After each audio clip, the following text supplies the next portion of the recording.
ਅੰਡੋਜ਼ TV Australia ਦੇਖ ਰਹੇ ਦਰਸ਼ਕਾਂ ਦਾ ਪ੍ਰੋਗਰਾਮ ਸੰਵਾਦ ਦੇ ਵਿੱਚ ਸਵਾਗਤ ਹੈ। ਦਰਸ਼ਕੋ, ਸਾਹਿਬ ਸ੍ਰੀ ਗੁਰੂ ਗ੍ਰੰਥ ਸਾਹਿਬ ਜੀ ਦੀ ਬੇਅਦਬੀ ਦੇ ਲਈ, ਇੱਕ ਇਨਸਾਫ ਲੈਣ ਦੇ ਲਈ ਤੇ ਸਰਕਾਰ ਨੂੰ ਇਹ ਯਾਦ ਦਿਵਾਉਣ ਦੇ ਲਈ ਕਿ ਸਰਕਾਰ ਨੇ ਹੱਥ 'ਚ ਗੁਟਕਾ ਸਾਹਿਬ ਪਕੜ ਕੇ ਇੱਕ ਸਹੁੰ ਖਾਧੀ ਸੀ ਕਿ ਅਸੀਂ ਜਿਹੜੇ ਗੁਰੂ ਗ੍ਰੰਥ ਸਾਹਿਬ ਜੀ ਦੀ ਬੇਅਦਬੀ ਦੇ ਦੋਸ਼ੀ ਆ ਉਹਨਾਂ ਨੂੰ ਸਲਾਖਾਂ ਦੇ ਪਿੱਛੇ ਜਿਹੜਾ ਪਹੁੰਚਾਵਾਂਗੇ। ਉਹਦੇ ਲਈ ਇੱਕ 51 ਮੈਂਬਰੀ ਕਮੇਟੀ ਜਿਹੜੀ ਆ ਉਹ ਅਲੱਗ-ਅਲੱਗ ਜਥੇਬੰਦੀਆਂ ਨੇ ਰਲ ਕੇ ਜਿਹੜੀ ਆ ਉਹ ਬਣਾਈ ਆ ਤੇ ਉਸ 51 ਮੈਂਬਰੀ ਕਮੇਟੀ ਨੇ 8 ਦਸੰਬਰ ਨੂੰ ਸੁਖਜਿੰਦਰ ਸਿੰਘ ਸੁੱਖੀ ਰੰਧਾਵਾ ਜਿਹੜੇ ਪੰਜਾਬ ਦੇ ਕੈਬਨਿਟ ਮੰਤਰੀ ਨੇ, ਉਹਨਾਂ ਦੇ ਘਰ ਦੇ ਬਾਅਦ ਭਾਈ ਸਤਨਾਮ ਸਿੰਘ ਨੇ ਅਰਬਾਬ ਦੇ ਨਾਲ ਕੀਰਤਨ ਕੀਤਾ। ਇੱਕ ਤਾਂ ਇਹ ਉਹਨਾਂ ਨੂੰ ਦਰਸਾਇਆ ਕਿ 550 ਸਾਲਾ ਸਾਹਿਬ ਸ੍ਰੀ ਗੁਰੂ ਨਾਨਕ ਦੇਵ ਜੀ ਦਾ ਅਸੀਂ ਮਨਾ ਕੇ ਹਟੇ ਹਾਂ। ਉਹਦੇ ਉੱਪਰ ਇਹ ਦੱਸਿਆ ਕਿ ਕਿਸ ਤਰ੍ਹਾਂ ਭਾਈ ਮਰਦਾਨਾ ਜੀ ਜਿਹੜੇ ਆ ਉਹ ਅਰਬਾਬ ਦੇ ਨਾਲ ਜਿਹੜਾ ਉਹ ਕੀਰਤਨ ਕਰਦੇ ਸੀਗੇ। ਇਸ ਕਰਕੇ ਗੁਰੂ ਨਾਨਕ ਦੇਵ ਜੀ ਦੀ ਯਾਦ ਜਿਹੜੀ ਆ ਉਹ ਯਾਦ ਕਰਵਾਈ। ਨਾਲ ਦੀ ਨਾਲ ਹੀ ਜਿਹੜਾ ਉੱਥੇ ਸ਼ਬਦ ਪੜ੍ਹਿਆ ਗਿਆ, ਉਹ ਸ਼ਬਦ ਸੀ, ਕੁੱਤਾ ਰਾਜ ਬਹਾਲੀਏ ਫਿਰ ਚੱਕੀ ਚੱਟੇ। ਕਿਤੇ ਨਾ ਕਿਤੇ ਸਰਕਾਰ ਨੂੰ ਇਹ ਯਾਦ ਦਿਵਾਉਣ ਦੇ ਲਈ ਸੀ ਕਿ ਤੁਸੀਂ ਕੀ ਵਾਅਦੇ ਕਰਕੇ ਆਏ ਸੀ ਤੇ ਕੀ ਕੁਛ ਕੀਤਾ। ਪਰ ਬੜੀ ਬੇਸ਼ਰਮੀ ਦੀ ਹੱਦ ਉਦੋਂ ਰਹੀ ਜਦੋਂ ਸੁਖਜਿੰਦਰ ਸਿੰਘ ਸੁੱਖੀ ਰੰਧਾਵਾ ਉੱਥੇ ਸੰਗਤ ਦੇ ਵਿੱਚ ਬੈਠ ਕੇ ਇਹ ਸ਼ਬਦ ਜਿਹੜਾ ਉਹ ਸਰਵਣ ਕਰਦਾ ਰਿਹਾ। ਅਖੀਰ ਦੇ ਉੱਪਰ ਸੁਖਜਿੰਦਰ ਸਿੰਘ ਸੁੱਖੀ ਰੰਧਾਵਾ ਨੇ ਉੱਠ ਕੇ ਜਦੋਂ ਉਹਨਾਂ ਨੂੰ ਇਸ ਕੀਰਤਨ ਦੀ ਸਮਾਪਤੀ ਤੋਂ ਬਾਅਦ, ਇਹ ਸ਼ਬਦ ਦੀ ਸਮਾਪਤੀ ਤੋਂ ਬਾਅਦ ਉਹਨਾਂ ਨੂੰ ਸੰਬੋਧਨ ਹੋ ਕੇ ਉੱਥੇ ਇਹ ਕਿਹਾ ਗਿਆ ਕਿ ਤੁਸੀਂ ਆਹ ਵਾਅਦੇ ਕੀਤੇ ਸੀ, ਅਸੀਂ ਇਨਸਾਫ ਦੀ ਮੰਗ ਕਰਦੇ ਹਾਂ। ਚੰਦ ਪੁਲਿਸ ਅਫਸਰ ਨੂੰ ਤੁਸੀਂ ਅਰੈਸਟ ਕੀਤਾ ਤੇ ਬਹੁਤਾਤ ਪੁਲਿਸ ਅਫਸਰ ਉਹ ਸੀ ਜਿਹੜਿਆਂ ਨੇ ਬਾਹਰੋਂ ਬਾਹਰ ਜ਼ਮਾਨਤਾਂ ਕਰਾ ਲਈਆਂ। ਜਿਹੜਿਆਂ ਨੂੰ ਅਰੈਸਟ ਕੀਤਾ ਉਹਨਾਂ ਨੂੰ ਵੀ ਜ਼ਮਾਨਤਾਂ ਮਿਲ ਗਈਆਂ, ਲੇਕਿਨ ਅਸਲ ਦੋਸ਼ੀ ਅੱਜ ਤੱਕ ਸਲਾਖਾਂ ਦੇ ਪਿੱਛੇ ਨਹੀਂ ਗਏ।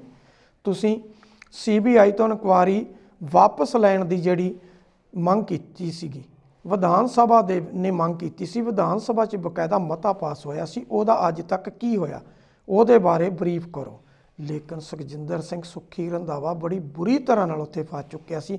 ਇੱਕ ਤਾਂ ਉਹਨੇ ਸਿਆਣਪ ਕੀਤੀ ਕਿ ਸਾਨੂੰ ਲੱਗਦਾ ਸੀ ਕਿ ਜਦੋਂ ਇਹ ਇਨਸਾਫ ਲੈਣ ਦੇ ਲਈ ਇਹ ਉਹਨਾਂ ਦੇ 51 ਮੈਂਬਰੀ ਇੱਕ ਵਫਦ ਦੇ ਰੂਪ ਦੇ ਵਿੱਚ, ਸੰਗਤ ਦੇ ਰੂਪ ਦੇ ਵਿੱਚ ਉੱਥੇ ਜਾ ਕੇ ਜਿਹੜੇ ਸਿੱਖਾਂ ਨੇ ਉਹਨਾਂ ਨੂੰ ਯਾਦ ਦਿਵਾਇਆ ਕਿ ਤੁਸੀਂ ਇਹ ਵਾਅਦੇ ਕੀਤੇ ਸੀ, ਲੇਕਿਨ ਉਹਨਾਂ ਵਾਅਦਿਆਂ 'ਤੇ ਪੂਰੇ ਨਹੀਂ ਉਤਰੇ। ਸਾਨੂੰ ਲੱਗਦਾ ਸੀ ਕਿ ਸ਼ਾਇਦ ਜੋ ਕੁਛ ਮੁੱਖ ਮੰਤਰੀ ਨਿਵਾਸ ਦੇ ਬਾਹਰ ਹੁੰਦਾ, ਸ਼ਾਇਦ ਇੱਥੇ ਉਹੀ ਕੁਛ ਹੋਏਗਾ ਕਿ ਪੁਲਿਸ ਲਾਠੀ ਚਾਰਜ ਕਰਕੇ ਭਜਾ ਦੇਗੀ, ਪਾਣੀ ਦੀਆਂ ਵਿਛਾੜਾਂ ਜਿਹੜੀਆਂ ਉਹ ਚੱਲਣਗੀਆਂ। ਲੇਕਿਨ ਇਹ ਹੋਇਆ ਕਿ ਸੁਖਜਿੰਦਰ ਸਿੰਘ ਸੁੱਖੀ ਰੰਧਾਵਾ ਨੇ ਸਾਰੇ ਕੰਮ ਛੱਡ ਕੇ ਉੱਥੇ ਸੰਗਤ ਦੇ ਵਿੱਚ ਬੈਠ ਗਿਆ। ਕਿਤੇ ਨਾ ਕਿਤੇ ਸੁਖਜਿੰਦਰ ਸਿੰਘ ਸੁੱਖੀ ਰੰਧਾਵਾ ਪਹਿਲਾਂ ਵੀ ਅਸੀਂ ਦੇਖਿਆ ਵਿਧਾਨ ਸਭਾ ਦੇ ਵਿੱਚ ਵੀ ਉਹਨੇ ਕਿਹਾ ਕਿ ਅਸੀਂ ਬਿਊਰੋਕ੍ਰੇਸੀ ਜਿਹੜੀ ਆ ਉਹਨੇ ਸਰਕਾਰ ਦੀ ਨਹੀਂ ਸੁਣੀ ਔਰ ਸਰਕਾਰ ਸਾਡੀ ਨਿਕੰਮੀ ਆ ਤੇ ਸਰਕਾਰ ਇਨਸਾਫ ਦੇਣ 'ਚ ਕਾਮਯਾਬ ਜਿਹੜੀ ਆ ਉਹ ਨਹੀਂ ਹੋਈ। ਲੇਕਿਨ ਜਦੋਂ ਇਹ ਸਾਰਾ ਕੁਝ ਸੁੱਖੀ ਰੰਧਾਵਾ ਦੇ ਸਾਹਮਣੇ ਰੱਖਿਆ ਗਿਆ, ਸੁੱਖੀ ਰੰਧਾਵਾ ਨੇ ਕਿਹਾ ਕਿ ਅਸੀਂ ਇਹ ਜੋ ਕੁਛ ਤੁਹਾਡਾ ਇਹ ਸਾਰਾ ਕੁਝ ਮੈਂ ਜਾ ਕੇ ਮੁੱਖ ਮੰਤਰੀ ਦੇ ਸਾਹਮਣੇ ਰੱਖਾਂਗਾ। ਤਾਂ ਉਹਨਾਂ ਨੇ ਕਿਹਾ ਕਿ ਅਸੀਂ ਮੁੱਖ ਮੰਤਰੀ ਦੇ ਸਾਹਮਣੇ ਕੁਝ ਵੀ ਰੱਖਣ ਲਈ ਨਹੀਂ ਤੁਹਾਨੂੰ ਕਹਿ ਰਹੇ, ਅਸੀਂ ਤਾਂ ਇੱਕ ਮੰਤਰੀ ਦੇ ਘਰ ਦੇ ਮੂਹਰੇ ਹਰ ਐਤਵਾਰ ਜਿਹੜਾ ਇਹ ਕੀਰਤਨ ਕਰਨਾ, ਇਸੇ ਸ਼ਬਦ ਦਾ ਕਰਨਾ ਤੇ ਤੁਹਾਨੂੰ ਯਾਦ ਦਿਲਾਉਣਾ ਕਿ ਤੁਸੀਂ ਤਲਵੰਡੀ ਸਾਬੋਂ ਦੀ ਧਰਤੀ ਤੇ ਖੜੇ ਹੋ ਕੇ ਹੱਥ 'ਚ ਗੁਟਕਾ ਸਾਹਿਬ ਪਕੜ ਕੇ ਸਹੁੰ ਖਾਧੀ ਸੀ ਕਿ ਗੁਰੂ ਗ੍ਰੰਥ ਸਾਹਿਬ ਜੀ ਦੇ ਬੇਅਦਬੀ ਦੇ ਦੋਸ਼ੀ ਜਿਹੜੇ ਉਹਨਾਂ ਨੂੰ ਪਕੜ ਕੇ ਸਲਾਖਾਂ ਪਿੱਛੇ ਬੰਦ ਕੀਤਾ ਜਾਏਗਾ। ਲੇਕਿਨ ਉਹਦਾ ਇਨਸਾਫ ਨਹੀਂ ਮਿਲਿਆ, ਨਾ ਸਲਾਖਾਂ ਪਿੱਛੇ ਗਏ ਮੇਨ ਦੋਸ਼ੀ ਤੇ ਨਾ ਹੀ ਉਹਦਾ ਇਨਸਾਫ ਮਿਲਿਆ। ਇਨਸਾਫ ਤੱਕ ਕਦੋਂ ਦੀ ਗੱਲ ਆਉਣੀ। ਅਖੀਰ ਸੁਖਜਿੰਦਰ ਸਿੰਘ ਸੁੱਖੀ ਰੰਧਾਵਾ ਨੇ ਇਹ ਮੰਨਿਆ ਜਦੋਂ ਉਹਨੂੰ ਇਹ ਵੀ ਯਾਦ ਦਿਲਾਇਆ ਗਿਆ ਕਿ ਤੁਸੀਂ ਉਸ ਪਿੰਡ ਦੇ ਜੰਮਪਲ ਹੋ, ਉਸ ਪਿੰਡ ਦੇ ਮੌਜੂਦਾ ਵਸਨੀਕ ਹੋ ਜਿਸ ਪਿੰਡ ਦੇ ਵਸਨੀਕ ਭਾਈ ਲਛਮਣ ਸਿੰਘ ਧਾਰੋਵਾਲੀ ਨੇ ਨਨਕਾਣਾ ਸਾਹਿਬ ਗੁਰਦੁਆਰਾ ਸਾਹਿਬ ਦੇ ਵਿੱਚ ਸ਼ਹੀਦੀ ਪ੍ਰਾਪਤ ਕੀਤੀ ਸੀ। ਨਨਕਾਣਾ ਸਾਹਿਬ ਗੁਰਦੁਆਰਾ ਸਾਹਿਬ ਨੂੰ ਮਹੰਤਾਂ ਤੋਂ ਆਜ਼ਾਦ ਕਰਾਉਣ ਦੇ ਲਈ ਸ਼ਹੀਦੀ ਪ੍ਰਾਪਤ ਕੀਤੀ ਸੀ। ਤਾਂ ਸੁੱਖੀ ਰੰਧਾਵਾ ਨੂੰ ਇਹ ਮੰਨਣਾ ਪਿਆ ਕਿ ਭਾਈ ਲਛਮਣ ਸਿੰਘ ਧਾਰੋਵਾਲੀ ਦਾ ਘਰ ਜਿਹੜਾ ਉਹ ਮੇਰੇ ਘਰ ਦੇ ਬਿਲਕੁਲ ਸਾਹਮਣੇ ਆ, ਦਿਖਾਈ ਦਿੰਦਾ ਹੈ। ਲੇਕਿਨ ਅਸੀਂ ਇਨਸਾਫ ਨਹੀਂ ਦੇ ਸਕੇ। ਜੇ ਅਸੀਂ ਇਨਸਾਫ ਨਾ ਦੇ ਸਕੇ, ਜੋ ਹਸ਼ਰ ਸ਼੍ਰੋਮਣੀ ਅਕਾਲੀ ਦਲ ਤੇ ਬਾਦਲ ਪਰਿਵਾਰ ਦਾ ਹੋਇਆ, ਉਸ ਤੋਂ ਵੀ ਮਾੜਾ ਹਸ਼ਰ ਆਉਣ ਵਾਲੇ ਸਮੇਂ 'ਚ ਸਾਡਾ ਹੋਏਗਾ। ਜਦੋਂ ਇਹ ਕਿਹਾ ਗਿਆ ਕਿ ਤੁਸੀਂ ਦੱਸੋ ਇਨਸਾਫ ਲੈ ਕੇ ਦਿਓਗੇ ਕਿ ਜਾਂ ਤੁਸੀਂ ਜਿਸ ਤਰ੍ਹਾਂ ਤੁਸੀਂ ਕਹਿੰਦੇ ਹੋ ਕਿ ਮੈਂ ਪਾਕ ਸਾਫ ਹਾਂ, ਤੁਸੀਂ ਇੱਥੋਂ ਵਜ਼ਾਰਤ ਤੋਂ ਅਸਤੀਫਾ ਦਿਓਗੇ, ਪਾਸੇ ਹਟੋਗੇ, ਸਿਆਸਤ ਛੱਡੋਗੇ, ਤਾਂ ਉਹਨੇ ਕਿਹਾ ਕਿ ਮੈਨੂੰ ਜੋ ਵੀ ਕੁਰਬਾਨੀ ਕਰਨੀ ਪਈ ਮੈਂ ਕਰਾਂਗਾ। ਹੁਣ ਦੇਖਣ ਵਾਲੀ ਗੱਲ ਤੇ ਆ, ਇਹ ਆਉਣ ਵਾਲਾ ਸਮਾਂ ਦੱਸੇਗਾ ਕਿ ਸੁਖਜਿੰਦਰ ਸਿੰਘ ਸੁੱਖੀ ਰੰਧਾਵਾ ਅਸਤੀਫਾ ਦਿੰਦਾ, ਪਾਸੇ ਹਟਦਾ ਵਜ਼ਾਰਤ ਤੋਂ ਜੇ ਇਨਸਾਫ ਨਹੀਂ ਮਿਲਦਾ, ਕਿ ਜਾਂ ਉਹ ਮੁੱਖ ਮੰਤਰੀ ਦੇ ਅੱਗੇ ਜਾ ਕੇ ਜਿਸ ਤਰ੍ਹਾਂ ਪਹਿਲਾਂ ਦੁਹਾਈ ਪਾਉਂਦਾ ਰਿਹਾ ਕਿ ਇਨਸਾਫ ਦੇ ਦਈਏ, ਜੇ ਇਸ ਗੁਰੂ ਗ੍ਰੰਥ ਸਾਹਿਬ ਜੀ ਦੀ ਹੋਈ ਬੇਅਦਬੀ ਦਾ ਇਨਸਾਫ ਨਾ ਦੇ ਸਕੇ ਤਾਂ ਸਾਨੂੰ ਲੋਕਾਂ ਨੇ ਬਾਦਲਾਂ ਦੀ ਤਰ੍ਹਾਂ ਮਾਫ ਨਹੀਂ ਕਰਨਾ। ਕੀ ਹੁਣ ਇਹ ਇਨਸਾਫ ਮਿਲੇਗਾ ਕਿ ਜਾਂ ਇਸੇ ਤਰ੍ਹਾਂ ਰਹੇਗਾ? ਲੇਕਿਨ ਉੱਥੇ ਇੱਕ ਗੱਲ ਬੜੀ ਵੱਡੀ ਉੱਠੀ, ਉਹ ਇਹ ਸੀ ਕਿ ਸੰਗਤ ਦੇ ਰੂਪ ਦੇ ਵਿੱਚ ਸਿਰਫ 51 ਵਿਅਕਤੀ ਉੱਥੇ ਬੈਠੇ ਸੀ। ਉਹਨਾਂ ਕਿਹਾ ਕਿ ਅਸੀਂ ਅਲੱਗ-ਅਲੱਗ ਜਥੇਬੰਦੀਆਂ ਤੋਂ ਅਸੀਂ ਸੋਚਿਆ ਕਿ ਅਸੀਂ ਵੱਡੇ ਇਕੱਠ ਨਹੀਂ ਕਰਨੇ, ਨਾ ਅਸੀਂ ਬਰਗਾੜੀ ਦੀ ਤਰ੍ਹਾਂ ਕਰਨਾ, ਨਾ ਹੀ ਅਸੀਂ ਚੱਬੇ ਦੀ ਧਰਤੀ ਤੇ ਜਿਸ ਤਰ੍ਹਾਂ ਸਰਬੱਤ ਖਾਲਸਾ ਹੋਇਆ ਸੀ, ਅਸੀਂ ਉਹਨਾਂ ਇਕੱਠਾਂ ਤੋਂ ਕੁਛ ਨਹੀਂ ਲੈਣਾ, ਨਾ ਅਸੀਂ ਉਹਨਾਂ ਇਕੱਠਾਂ 'ਚ ਜਾਣਾ। ਅਸੀਂ ਸਿਰਫ ਤੁਹਾਨੂੰ ਯਾਦ ਦਿਲਾਉਣ ਆਏ ਹਾਂ, ਤੁਹਾਨੂੰ ਜਗਾਉਣ ਆਏ ਹਾਂ ਕਿ ਤੁਸੀਂ ਇਹ ਵਾਅਦਾ ਕੀਤਾ ਸੀ, ਉਹ ਵਾਅਦਾ ਪੂਰਾ ਕਰੋ। ਅਸੀਂ ਉਸ ਵਾਅਦੇ ਦੀ ਜਿਹੜੀ ਉਮੀਦ ਦੇ ਵਿੱਚ ਬੈਠੇ ਹਾਂ। ਲੇਕਿਨ ਉੱਥੇ ਕਿਤੇ ਨਾ ਕਿਤੇ ਸੁੱਖੀ ਰੰਧਾਵੇ ਨੂੰ ਜਦੋਂ ਇਹ ਯਾਦ ਦਿਵਾਈਆਂ ਗਈਆਂ ਤਾਂ ਸੁੱਖੀ ਰੰਧਾਵੇ ਨੂੰ ਬੜੀ ਕਸੂਤੀ ਸਥਿਤੀ ਜਿਹੜੀ ਉਹਦੀ ਬਣੀ ਹੋਈ ਸੀਗੀ। ਉਹਨੂੰ ਇਹ ਯਾਦ ਆ ਗਿਆ ਕਿ ਅਸੀਂ ਇਨਸਾਫ ਨਹੀਂ ਦਵਾ ਸਕੇ। ਜੇ ਇਨਸਾਫ ਆਉਣ ਵਾਲੇ ਸਮੇਂ 'ਚ ਨਾ ਦਵਾਇਆ ਤਾਂ ਸਾਡਾ ਹਸ਼ਰ ਜਿਹੜਾ ਉਹ ਆਉਣ ਵਾਲੇ ਸਮੇਂ 'ਚ ਇਸ ਤੋਂ ਵੀ ਜਿਹੜਾ ਉਹ ਮਾੜਾ ਬਣਨਾ। ਇੱਕ ਵਾਰੀ ਤਾਂ ਸੁੱਖੀ ਰੰਧਾਵਾ ਨੇ ਆਪਣੇ ਗਲ ਤੋਂ ਲਾਹ ਕੇ ਗੱਲ ਜਿਹੜੀ ਸੀਗੀ ਉਹ ਜਿਹੜੇ ਉੱਥੇ ਕੀਰਤਨ ਕਰਨ ਵਾਲਾ ਜਥਾ ਬੈਠਾ ਸੀ ਉਹਨਾਂ ਦੇ ਪਾਲੇ 'ਚ ਵੀ ਸੁੱਟਣ ਦੀ ਕੋਸ਼ਿਸ਼ ਕੀਤੀ ਕਿ ਇਕੱਠ ਤੁਹਾਡਾ ਸਿਰਫ 51 ਜਣਿਆਂ ਦਾ, ਚੰਦ ਬੰਦਿਆਂ ਦਾ ਚਾਹੀਦਾ ਸੀ 10,000 ਦਾ ਇਕੱਠ। ਤਾਂ ਉਹਨਾਂ ਨੇ ਕਿਹਾ ਕਿ ਇਹ 10,000 ਦਾ ਇਕੱਠ ਨਹੀਂ ਸੀ, ਅਸੀਂ ਕੇਵਲ ਤੇ ਕੇਵਲ ਤੈਨੂੰ ਯਾਦ ਦਿਲਾਉਣ ਆਏ ਹਾਂ। ਜਦੋਂ ਵੱਡੇ ਇਕੱਠ ਹੁੰਦੇ ਨੇ ਉਹਨਾਂ ਇਕੱਠਾਂ ਦੇ ਵਿੱਚ ਹਮੇਸ਼ਾ ਹੀ ਗਲਤ ਅਨਸਰ ਆਉਂਦੇ ਨੇ, ਉਹਦਾ ਗਲਤ ਲਾਹਾ ਲਿਆ ਜਾਂਦਾ। ਅਸੀਂ ਸਿਰਫ ਤੈਨੂੰ ਯਾਦ ਦਿਲਾਉਣ ਆਏ ਹਾਂ ਕਿ ਤੁਸੀਂ ਇਹ ਵਾਅਦੇ ਕੀਤੇ ਸੀ, ਉਹ ਵਾਅਦਿਆਂ ਦਾ ਕੀ ਬਣਿਆ, ਸਾਨੂੰ ਉਹ ਵਾਅਦਿਆਂ ਦਾ ਹਿਸਾਬ ਦੇ ਦਿਓ। ਅਸੀਂ ਸਿਰਫ ਤੁਹਾਡੇ ਤੋਂ ਸਿਰਫ ਗੁਰੂ ਦੇ ਸਿੱਖ ਹੋਣ ਦੇ ਨਾਤੇ ਹਿਸਾਬ ਮੰਗਦੇ ਹਾਂ, ਸਾਨੂੰ ਹਿਸਾਬ ਚਾਹੀਦਾ, ਹਿਸਾਬ ਦਿਓ, ਅਸੀਂ ਹੋਰ ਤੁਹਾਡੇ ਤੋਂ ਕੁਛ ਨਹੀਂ ਲੈਣਾ। ਲੇਕਿਨ ਸੁੱਖੀ ਰੰਧਾਵੇ ਨੇ ਇਹ ਕਹਿਣਾ ਪਿਆ ਕਿ ਠੀਕ ਆ ਕਿ ਗੁਟਕਾ ਸਾਹਿਬ ਹੱਥ 'ਚ ਪਕੜ ਕੇ ਸਹੁੰ ਖਾਧੀ ਆ, ਸਹੁੰ ਸੱਚੀ ਵੀ ਖਾਣੀ ਗਲਤ ਆ ਅਤੇ ਝੂਠੀ ਵੀ ਖਾਣੀ ਗਲਤ ਆ, ਅਤੇ ਜਿਸ ਨੇ ਸਹੁੰ ਖਾਧੀ ਆ ਜੇ ਇਨਸਾਫ ਨਾ ਦਿੱਤਾ ਗਿਆ ਤਾਂ ਉਹਦਾ ਹਸ਼ਰ ਵੀ ਬਹੁਤ ਮਾੜਾ ਹੋਣਾ ਅਤੇ ਉਹਨੂੰ ਇਸ ਸਹੁੰ ਦੀ ਸਜ਼ਾ ਜਿਹੜੀ ਉਹ ਭੁਗਤਣੀ ਪੈਣੀ ਆ। ਕਿਤੇ ਨਾ ਕਿਤੇ ਸੁੱਖੀ ਰੰਧਾਵਾ ਨਵਜੋਤ ਸਿੰਘ ਸਿੱਧੂ ਵਾਲੀ ਬੋਲੀ ਜਿਹੜੀ ਉਹ ਬੋਲ ਗਿਆ। ਹੁਣ ਦੇਖਣ ਵਾਲਾ ਗੱਲ ਤਾਂ ਇਹ ਆਉਣ ਵਾਲੇ ਸਮੇਂ 'ਚ ਕੀ ਸੁੱਖੀ ਰੰਧਾਵਾ ਅਸਤੀਫਾ ਦੇਗਾ ਬੇਅਦਬੀ ਦੇ ਮੁੱਦੇ 'ਤੇ ਜੇ ਇਨਸਾਫ ਨਾ ਮਿਲਿਆ। ਇਨਸਾਫ ਮਿਲਣ ਦੀ ਵੈਸੇ ਆਸ ਜਿਹੜੀ ਉਹ ਬਹੁਤੀ ਦਿਖਾਈ ਨਹੀਂ ਦਿੰਦੀ, ਅਤੇ ਜਦੋਂ ਇਨਸਾਫ ਨਾ ਮਿਲਿਆ ਕੀ ਸੁੱਖੀ ਰੰਧਾਵਾ ਅਸਤੀਫਾ ਦੇਵੇਗਾ ਕਿ ਜਾਂ ਉਸ ਨੂੰ ਜਿਸ ਤਰ੍ਹਾਂ ਨਵਜੋਤ ਸਿੰਘ ਸਿੱਧੂ ਨੂੰ ਸਾਈਡਲਾਈਨ ਕਰ ਦਿੱਤਾ ਗਿਆ ਇਸ ਤਰ੍ਹਾਂ ਸਾਈਡਲਾਈਨ ਕਰ ਦਿੱਤਾ ਜਾਏਗਾ। ਇਹ ਆਉਣ ਵਾਲਾ ਸਮਾਂ ਜਿਹੜਾ ਉਹ ਦੱਸੇਗਾ।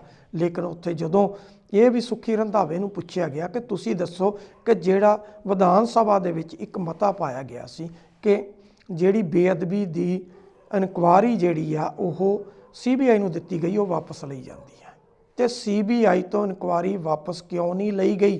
ਤੁਹਾਡੇ ਜਿਹੜੇ ਅਧਿਕਾਰੀ ਨੇ, ਜਿਹੜੀ ਬਿਊਰੋਕਰੇਸੀ ਆ, ਉਹਨੇ ਜੋ ਕਾਰਵਾਈ ਜਿਹੜੀ ਉਹ ਕਿਉਂ ਨਹੀਂ ਕੀਤੀ? ਤਾਂ ਸੁੱਖੀ ਰੰਧਾਵੇ ਨੇ ਮੰਨਿਆ ਕਿ ਸਾਡੇ ਅਫਸਰਾਂ ਨੇ ਜੋ ਕਾਰਵਾਈ ਸਾਡੀ ਸਰਕਾਰ ਨੇ ਜਿਹੜੀ ਉਹ ਨਹੀਂ ਕੀਤੀ।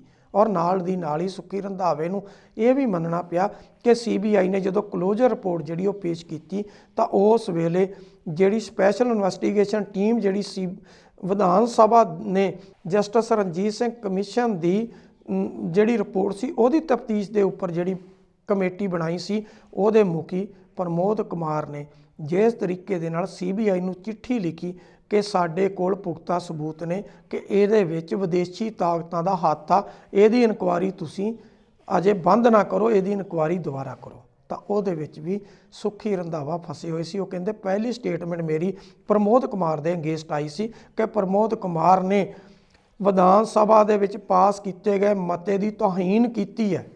ਇਹ ਉਹਨੂੰ ਨਹੀਂ ਸੀ ਕਰਨੀ ਬਣਦੀ ਕਿ ਵਿਧਾਨ ਸਭਾ ਦਾ ਪਾਸ ਕੀਤਾ ਮਤਾ ਕਿ ਅਸੀਂ CBI ਤੋਂ ਇਨਕੁਆਰੀ ਵਾਪਸ ਲੈ ਰਹੇ ਹਾਂ, ਲੇਕਿਨ ਸਪੈਸ਼ਲ ਇਨਵੈਸਟੀਗੇਸ਼ਨ ਟੀਮ ਦਾ ਮੁਖੀ ਜਿਹੜਾ ਉਹ CBI ਨੂੰ ਲਿਖ ਰਿਹਾ ਕਿ ਇਹ ਜਿਹੜੀ ਤੁਸੀਂ ਇਨਕੁਆਰੀ ਜਿਹੜੀ ਆ ਇਹਨੂੰ ਬੰਦ ਕੀਤੀ ਆ, ਕਲੋਜ਼ਰ ਰਿਪੋਰਟ ਪੇਸ਼ ਕੀਤੀ ਆ, ਇਹ ਗਲਤ ਆ, ਇਹਦੀ ਰੀਇਨਵੈਸਟੀਗੇਸ਼ਨ ਕਰੋ ਕਿ ਇਹਦੇ ਵਿੱਚ ਵਿਦੇਸ਼ੀ ਤਾਕਤਾਂ ਦਾ ਹੱਥ ਆ। ਕਿਤੇ ਨਾ ਕਿਤੇ ਸਰਕਾਰ ਬੁਰੀ ਤਰ੍ਹਾਂ ਨਾਲ ਘਿਰੀ ਆ। ਸਰਕਾਰ ਨਾ ਤਾਂ CBI ਤੋਂ ਕੇਸ ਵਾਪਸ ਲੈ ਸਕੀ, ਹੁਣ CBI ਨੇ ਦੁਬਾਰਾ ਜਿਹੜੀ ਆ ਇਨਵੈਸਟੀਗੇਸ਼ਨ ਸ਼ੁਰੂ ਕਰ ਦਿੱਤੀ ਆ। ਬਰਗਾੜੀ ਦੀਆਂ ਟੀਮਾਂ ਪਹੁੰਚ ਚੁੱਕੀਆਂ ਪਿਛਲੇ 4 ਦਿਨਾਂ ਤੋਂ, ਉੱਥੇ ਦੁਬਾਰਾ ਤੋਂ ਉਹਨਾਂ ਨੇ ਇਹਦੀ ਛਾਣਬੀਣ ਸ਼ੁਰੂ ਕੀਤੀ ਆ, ਲੇਕਿਨ ਹੱਥ ਕੁਛ ਨਹੀਂ ਲੱਗਣਾ। ਜਿਸ ਤਰ੍ਹਾਂ 1984 ਦੇ ਦਿੱਲੀ ਕਤਲੇਆਮ ਤੇ ਬਾਕੀ ਪੂਰੇ ਦੇਸ਼ ਦੇ ਵਿੱਚ ਨਵੰਬਰ ਦੇ ਵਿੱਚ ਜੋ ਕੁਝ ਹੋਇਆ ਸੀ, ਉਹ ਸਾਰੇ ਦੇ ਜਿਸ ਤਰ੍ਹਾਂ ਸਬੂਤ ਮਿਟਾਏ ਗਏ ਤੇ ਅੱਜ ਤੱਕ ਉਹਦੇ 'ਚ ਇਨਸਾਫ ਦੀ ਜਿਹੜੀ ਕੋਈ ਆਸ ਜਿਹੜੀ ਬਹੁਤੀ ਦਿਖਾਈ ਨਹੀਂ ਦਿੱਤੀ। ਉਸੇ ਤਰੀਕੇ ਦੇ ਨਾਲ ਹੀ ਇਸ ਕੇਸ ਨੂੰ ਵੀ ਜਿਸ ਤਰ੍ਹਾਂ ਦੀ ਤਰੀਕੇ ਦੇ ਨਾਲ ਇਹਦੇ ਵਿੱਚ ਉਥਲ ਪੁਥਲ ਕੀਤੀ ਗਈ ਆ, ਜਿਸ ਤਰੀਕੇ ਨਾਲ ਸਬੂਤ ਮਿਟਾਏ ਗਿਆ, ਜਿਸ ਤਰੀਕੇ ਨਾਲ ਇਸ ਕੇਸ ਨੂੰ ਉਲਝਾਇਆ ਗਿਆ, ਉਸ ਤਰੀਕੇ ਨਾਲ ਇਹਦੇ 'ਚ ਇਨਸਾਫ ਜਿਹੜਾ ਉਹ ਨਹੀਂ ਮਿਲਣਾ।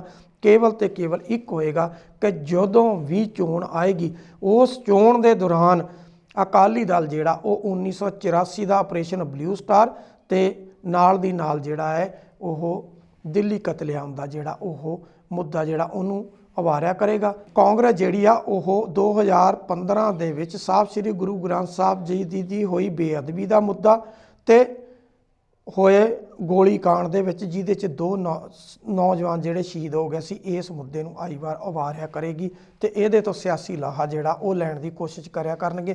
ਹੋਰ ਇਹਦੇ ਵਿੱਚੋਂ ਕੁਝ ਨਹੀਂ ਨਿਕਲਣਾ।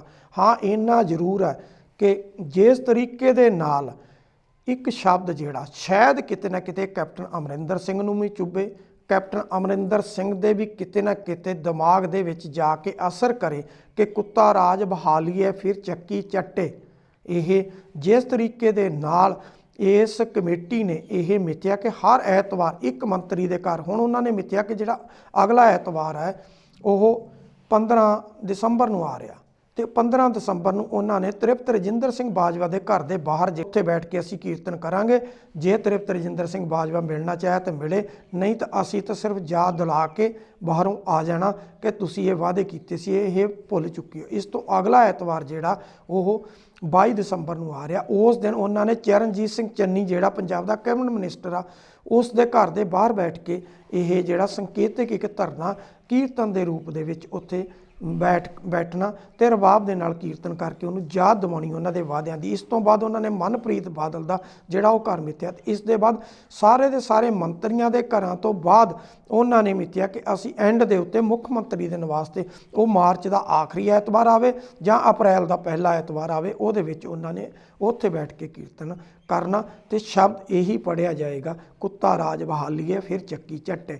ਕਿਤੇ ਨਾ ਕਿਤੇ ਗਿਆਨੀ ਜੈਲ ਸਿੰਘ ਜਦੋਂ ਕਿ 1984 ਵੇਲੇ ਜਦੋਂ ਆਪਰੇਸ਼ਨ ਬਲੂ ਸਟਾਰ ਹੋਇਆ ਸੀ, ਉਸ ਵੇਲੇ ਜਿਸ ਦਿਨ ਪਹਿਲੇ ਦਿਨ ਸੱਚਖੰਡ ਸ੍ਰੀ ਹਰਿਮੰਦਰ ਸਾਹਿਬ ਦੇ ਵਿੱਚ ਜਿਹੜੀ ਮਰਿਆਦਾ ਜਿਹੜੀ ਉਹ ਬਹਾਲ ਕੀਤੀ ਗਈ ਸੀ ਤੇ ਕੀਰਤਨ ਚੱਲ ਰਿਹਾ ਸੀ, ਉਸ ਵੇਲੇ ਸੱਚਖੰਡ ਸ੍ਰੀ ਹਰਿਮੰਦਰ ਸਾਹਿਬ ਜਿਹੜਾ ਉਹਨੂੰ ਗੋਲੀਆਂ ਲੱਗੀਆਂ ਹੋਈਆਂ ਸੀਗੀਆਂ, ਲੇਕਿਨ ਅਕਾਲ ਤਖਤ ਸਾਹਿਬ ਜਿਹੜਾ ਸੀਗਾ ਉਹ ਢਹਿ ਢੇਰੀ ਹੋਇਆ ਸੀ ਤੇ ਗਿਆਨੀ ਜੈਲ ਸਿੰਘ ਜਿਹੜਾ ਸੀ ਉਹ ਜਦੋਂ ਪਰਿਕਰਮਾ 'ਚ ਦਾਖਲ ਹੋਇਆ, ਜਿਹੜੀ ਪਰਿਕਰਮਾ ਸੀ ਉਹ ਨਿਰਦੋਸ਼ੇ ਵਿਅਕਤੀਆਂ ਦੇ ਖੂਨ ਦੇ ਨਾਲ ਜਿਹੜੀ ਸੀ ਉਹ ਲੱਥ-ਪੱਥ ਹੋਈ ਸੀ ਤੇ ਕਿਤੇ ਨਾ ਕਿਤੇ ਗਿਆਨੀ ਜੈਲ ਸਿੰਘ ਜਦੋਂ ਛਲਣੀ ਹੋਇਆ, ਢਹਿ ਢੇਰੀ ਹੋਇਆ ਅਕਾਲ ਤਖਤ ਸਾਹਿਬ ਤੇ ਸੱਚਖੰਡ ਸ੍ਰੀ ਹਰਿਮੰਦਰ ਸਾਹਿਬ ਜਿਹਨੂੰ ਕਿ ਤਕਰੀਬਨ 400 ਤੋਂ ਵੱਧ ਗੋਲੀਆਂ ਜਿਹੜੀਆਂ ਉਹ ਲੱਗੀਆਂ ਹੋਈਆਂ ਸੀ ਤੇ ਜਦੋਂ ਉਹ ਐਂਟਰ ਹੋ ਕੇ ਹਰਿਮੰਦਰ ਸਾਹਿਬ ਦੇ ਅੰਦਰ ਪਹੁੰਚਿਆ ਤੇ ਉਸ ਵੇਲੇ ਵੀ ਉੱਥੇ ਜਿਹੜੇ ਰਾਗੀ ਕੀਰਤਨ ਕਰ ਰਹੇ ਸੀ ਇਸੇ ਹੀ ਸ਼ਬਦ ਦਾ ਕਰ ਰਹੇ ਸੀ, ਕੁੱਤਾ ਰਾਜ ਬਹਾਲੀਏ ਫਿਰ ਚੱਕੀ ਚੱਟ।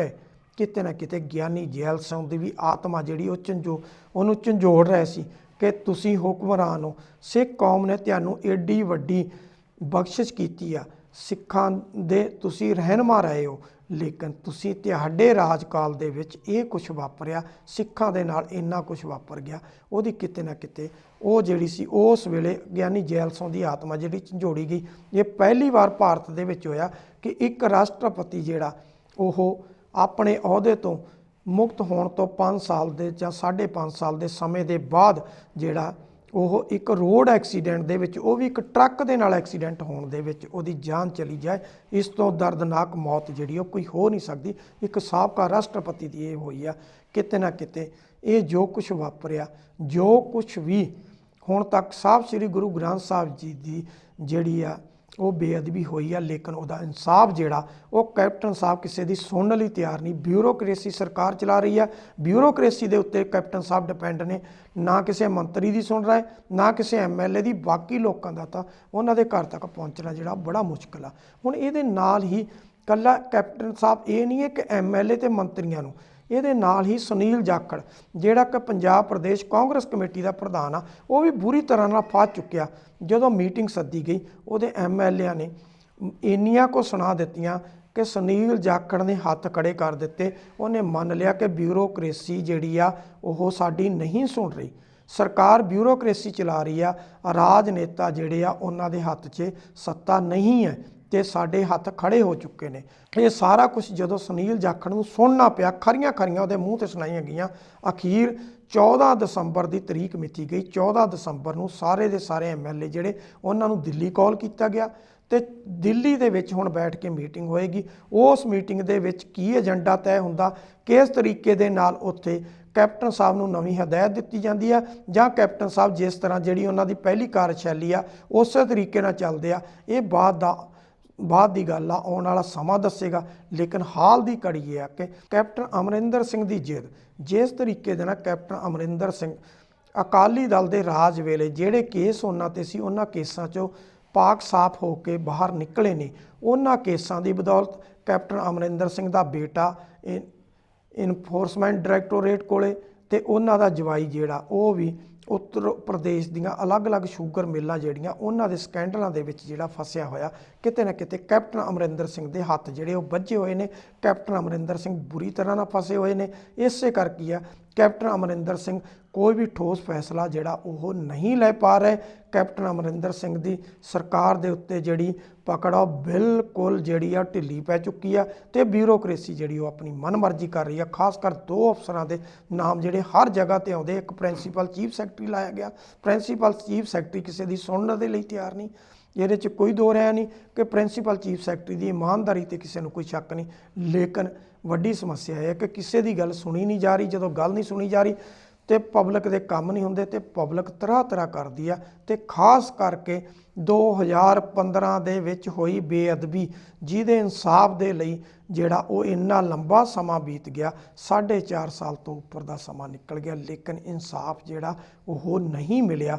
ਇਸ ਚੀਜ਼ ਨੂੰ ਲੈ ਕੇ ਵਾਰ-ਵਾਰ ਜਿਸ ਤਰੀਕੇ ਦੇ ਨਾਲ ਇਹ ਜਿਹੜੇ ਧਰਨੇ ਲਾਏ ਗਏ ਆ ਤੇ ਜਿਹੜਾ ਉੱਥੇ ਬੈਠ ਕੇ ਜਿਹੜਾ ਕੀਰਤਨ ਸੰਗਤ ਦੇ ਰੂਪ 'ਚ ਕੀਤਾ ਗਿਆ, ਉਸ ਕੀਰਤਨ ਹੋ ਸਕਦਾ ਕਿ ਇਹਨਾਂ ਦੀ ਆਤਮਾ ਨੂੰ ਝੰਜੋੜੇ ਤੇ ਸ਼ਾਇਦ ਉਹਦੇ 'ਚ ਕੋਈ ਆਸ ਦੀ ਕਿਰਨ ਜਿਹੜੀ ਉਹ ਦਿਖਾਈ ਦੇ ਜਾਵੇ। ਇਸ ਦੇ ਨਾਲ ਹੀ ਜੁੜਿਆ ਹੋਇਆ ਇੱਕ ਹੋਰ ਮਸਲਾ ਹੈ, ਉਹ ਸੀ ਕਿ ਅਸੀਂ ਪਹਿਲਾਂ ਕਿਹਾ ਸੀ ਕਿ 2 ਦਸੰਬਰ ਨੂੰ ਢੀਂਡਸਾ ਸਾਹਿਬ ਦੇ ਘਰੇ ਟਕਸਾਲੀ ਅਕਾਲੀ ਰਵਿੰਦਰ ਸਿੰਘ ਜਿਹੜਾ ਅਕਾਲੀ ਦਲ 1920 ਦਾ ਪ੍ਰਧਾਨ ਹੈ, ਸਾਬਕਾ ਸਪੀਕਰ ਰਿਹਾ ਪੰਜਾਬ ਵਿਧਾਨ ਸਭਾ ਦਾ, ਕੈਪਟਨ ਅਮਰਿੰਦਰ ਸਿੰਘ ਦਾ ਵੀ ਬਹੁਤ ਨਜ਼ਦੀਕੀ ਹੈ ਤੇ ਸੁਖਦੇਵ ਸਿੰਘ ਢੀਂਡਸਾ ਸਾਹਿਬ ਦਾ ਵੀ ਬਹੁਤ ਨਜ਼ਦੀਕੀ ਹੈ। ਬਾਦਲ ਪਰਿਵਾਰ ਦਾ ਰਿਸ਼ਤੇਦਾਰ ਵੀ ਹੈ, ਨਜ਼ਦੀਕੀ ਰਿਸ਼ਤੇਦਾਰ। ਉਹਨਾਂ ਦੇ ਵਿੱਚ ਇੱਕ ਮੀਟਿੰਗ ਹੋਣ ਜਾ ਰਹੀ ਹੈ, ਲੇਕਿਨ ਉਹ ਮੀਟਿੰਗ ਜਿਹੜੀ ਉਹ ਟਾਲ ਦਿੱਤੀ ਗਈ 2 ਵਾਲੀ, ਸ਼ਾਇਦ ਰੌਲਾ ਜ਼ਿਆਦਾ ਪੈ ਗਿਆ। ਲੇਕਿਨ ਅਖੀਰ ਮੀਟਿੰਗ 6 ਤਰੀਕ ਨੂੰ ਹੋਈ। 6 ਤਰੀਕ ਦੀ ਮੀਟਿੰਗ ਜਿਹੜੀ ਸੀ ਉਹ ਰਵਿੰਦਰ ਸਿੰਘ ਦੇ ਘਰ ਹੋਈ ਆ। ਕਹਿਣ ਵਾਲੇ ਕਹਿ ਰਹੇ ਢੀਂਡਸਾ ਸਾਹਿਬ ਦੇ ਘਰ ਹੋਈ, ਪਰ ਸਾਡੇ ਸੋਰਸ ਜਿਹੜੇ ਆ ਉਹ ਦੱਸਦੇ ਆ ਕਿ ਇਹ ਮੀਟਿੰਗ ਜਿਹੜੀ ਆ ਇਹ ਢੀਂਡਸਾ ਸਾਹਿਬ ਦੇ ਘਰ ਹੋਈ। ਉਹ 'ਚ ਰਵਿੰਦਰ ਸਿੰਘ ਵੀ ਸ਼ਾਮਲ ਹੋਏ ਆ। ਉਹਦੇ ਵਿੱਚ ਰਣਜੀਤ ਸਿੰਘ ਬ੍ਰਹਮਪੁਰਾ ਅਕਾਲੀ ਦਲ ਟਕਸਾਲੀ ਦੇ ਸ਼ਾਮਲ ਹੋਏ ਆ। ਉਹ 'ਚ ਬੱਬੀ ਬਾਦਲ ਸ਼ਾਮਲ ਹੋਇਆ। ਉਹ 'ਚ ਕਰਨੈਲ ਸਿੰਘ ਪੀਰ ਮੁਹੰਮਦ ਸ਼ਾਮਲ ਹੋਇਆ। ਉਹਦੇ 'ਚ ਸ਼ੇਵਾ ਸਿੰਘ ਸ਼ੇਖਵਾਂ ਸ਼ਾਮਲ ਹੋਇਆ। ਉਹਦੇ 'ਚ ਰਵਿੰਦਰ ਸਿੰਘ ਬ੍ਰਹਮਪੁਰਾ ਸਾਬਕਾ ਐਮਐਲਏ ਵੀ ਸ਼ਾਮਲ ਹੋਇਆ। ਉਹਦੇ ਵਿੱਚ ਬੈਠ ਕੇ ਇੱਕ ਵਿਉਂਤ ਉਲੀਕੀ ਗਈ ਹੈ ਕਿ ਅਕਾਲੀ ਦਲ ਬਣਾਇਆ ਜਾਵੇ। ਪਹਿਲਾ ਤਾਂ ਫੈਸਲਾ ਇਹ ਹੁੰਦਾ ਰਹਿ ਗਿਆ ਕਿ ਕੀ ਇਹ ਅਕਾਲੀ ਦਲ ਜਿਹੜਾ ਇਹ ਬੀਜੇਪੀ ਦੀ ਸਪੋਰਟ ਲਏਗਾ ਜਾਂ ਅਕਾਲੀ ਦਲ ਇੱਕ ਪੰਥਕ ਪਾਰਟੀ ਦੇ ਤੌਰ ਤੇ ਉੱਭਰੇਗਾ। ਇਹਦੇ ਵਿੱਚ ਕੁਝ ਸਵਾਲ ਇਹ ਉਤਰੇ ਕਿ ਜੇਕਰ ਅਸੀਂ ਬੀਜੇਪੀ ਦੀ ਸਪੋਰਟ ਲਈ ਤਾਂ ਸਾਡੇ ਤੇ ਵੀ ਉਹ ਇਲਜ਼ਾਮ ਲੱਗਣਗੇ ਕਿ ਜਿਸ ਤਰ੍ਹਾਂ ਬਾਦਲ ਪਰਿਵਾਰ ਤੇ ਲੱਗਦੇ ਆ ਕਿ ਇਹਨਾਂ ਨੇ ਅਕਾਲੀ ਦਲ ਜਿਹੜਾ ਉਹ ਬੀਜੇਪੀ ਕੋਲੇ ਗਿਰਵੀ ਰੱਖਤਾ। ਇਹਦੇ 'ਚ ਕੋਈ ਦੋ ਰਾਇ ਨਹੀਂ ਕਿ ਢੀਂਡਸਾ ਸਾਹਿਬ ਨੂੰ ਕਿਤੇ ਨਾ ਕਿਤੇ ਬੀਜੇਪੀ ਵੱਲੋਂ ਵੀ ਇਸ਼ਾਰਾ, ਜਿਸ ਤਰੀਕੇ ਦੇ ਨਾਲ ਉਹਨਾਂ ਨੂੰ ਪਦਮ ਸ਼੍ਰੀ ਦੇ ਨਾਲ ਨਵਾਜਿਆ ਗਿਆ, ਕਿਤੇ ਨਾ ਕਿਤੇ ਉਹਨਾਂ ਦੇ ਸਿਰ ਦੇ ਉੱਤੇ ਜਿਹੜਾ ਉਹ ਬੀਜੇਪੀ ਦਾ ਆਸ਼ੀਰਵਾਦ ਆ। ਢੀਂਡਸਾ ਸਾਹਿਬ ਲੰਬਾ ਸਮਾਂ ਚੁੱਪ ਰਹੇ, ਕਦੀ ਉਹਨਾਂ ਨੇ ਅਕਾਲੀ ਦਲ ਦੀ ਮੁੱਢਲੀ ਮੈਂਬਰਸ਼ਿਪ ਤੋਂ ਅਸਤੀਫਾ ਦਿੱਤਾ, ਕਦੀ ਅਕਾਲੀ ਦਲ ਦੇ ਅਹੁਦਿਆਂ ਤੋਂ ਪਹਿਲਾਂ ਅਸਤੀਫਾ ਦਿੱਤਾ, ਮੁੱਢਲੀ ਮੈਂਬਰਸ਼ਿਪ ਤੋਂ ਦਿੱਤਾ, ਫਿਰ ਰਾਜ ਸਭਾ 'ਚ ਉਹਨਾਂ ਨੇ ਅਕਾਲੀ ਦਲ ਦੇ ਉਸ ਗਰੁੱਪ ਦੇ ਲੀਡਰ ਦੇ ਅਹੁਦੇ ਤੋਂ ਵੀ ਅਸਤੀਫਾ ਦਿੱਤਾ। ਹੁਣ ਢੀਂਡਸਾ ਸਾਹਿਬ ਸਰਗਰਮ ਸਿਆਸਤ ਦੇ ਵਿੱਚ ਜਿਹੜਾ ਉਤਰਨ ਦਾ ਮਨ ਬਣਾ ਚੁੱਕੇ ਆ ਔਰ ਉੱਥੇ ਦੋ ਫੈਸਲੇ ਜਿਹੜੇ ਉਹ ਬੜੇ ਸਖਤ ਲਏ ਗਏ। ਪਹਿਲਾ ਸੀ ਇੱਕ ਵਿੰਗ ਬਣਾਇਆ ਜਾਏਗਾ ਜਿਹੜਾ ਕੇਵਲ ਤੇ ਕੇਵਲ ਸ਼੍ਰੋਮਣੀ ਗੁਰਦੁਆਰਾ ਪ੍ਰਬੰਧਕ ਕਮੇਟੀ ਦੀਆਂ ਚੋਣਾਂ ਲੜੇਗਾ, ਜਿਹੜਾ ਕਿ ਸਾਡਾ ਧਾਰਮਿਕ ਵਿੰਗ ਹੋਏਗਾ।